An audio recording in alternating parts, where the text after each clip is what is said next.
Assalamualaikum warahmatullahi wabarakatuh. Perkenalkan, nama saya Yunita Sari, NIM 1901110085. Kali ini saya akan menjelaskan beberapa materi pengembangan bahasa. Yang pertama yaitu bahasa pertama, yang kedua bahasa kedua, yang ketiga definisi dan jenis gangguan berbahasa. Yang pertama yaitu bahasa pertama. Bahasa pertama adalah bahasa yang pertama kali diperoleh anak sejak kelahirannya. Bahasa pertama biasanya disebut dengan bahasa ibu karena anak pertama kali mendengarkan suara ibu dan mulai berinteraksi maupun berkomunikasi dengan ibunya. Anak memperoleh bahasa tersebut antara masa bayi sampai kurang lebih 1 tahun, yang bermula dari mendengarkan orang yang mengajaknya berbicara. Biasanya bayi akan menanggapinya dengan mengoceh maupun tersenyum. Mereka menggunakan gerak tubuhnya atau bahasa tubuhnya untuk berkomunikasi dengan orang dewasa. Biasanya saat anak berkomunikasi maupun berbicara, anak akan mengucapkan kata pertama mereka seperti mama, papa, ibu, ataupun ayah. Adapun masa pralinguistik yang diawali dengan kegiatan mengoceh, bermain dengan jari tangan ataupun kaki, karena mereka masih belajar dan mengucapkan kata-kata tertentu dan memiliki makna konkret atau nyata seperti papa, mama, ibu, ayah, atau bunda, abi. Dan itulah kata sederhana yang akan diucapkan anak pertama kali, karena pada masa bayi atau masa kelahirannya anak hanya akan berkomunikasi dengan suara. Seperti misalnya kalau anak menolak ataupun menerima sesuatu, pasti anak akan menangis ataupun dengan tersenyum. Karena pada masa bayi anak belum bisa mengucapkan kata-kata dengan fasih seperti halnya orang dewasa. Bahasa pertama merupakan pengaruh untuk bahasa kedua anak. Nah, apa sih bahasa kedua? Bahasa kedua adalah bahasa yang digunakan anak setelah ia menguasai bahasa pertama. Maksudnya seperti ini.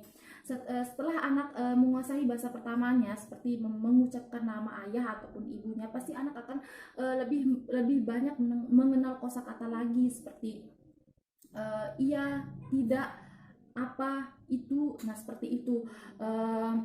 Dalam pemulihan bahasa kedua melalui proses yang kompleks dan bertahap, maksudnya sejajar. Misalnya dari halnya anak mulai tersenyum, mengoceh, sampai anak mulai berdialog dengan sempurna tapi belum sesempurna orang dewasa. Bahasa kedua merupakan pelengkap atau penyempurna bahasa pertama, karena bahasa kedua anak mulai bisa menangkap, mengucapkan, dan mengekspresikan dengan sempurna jika diajak berkomunikasi maupun berinteraksi dengan orang yang ada di sekitarnya. Bahasa kedua ini seperti lebih banyak mengenal kosakata, lebih banyak mengenal bahasa.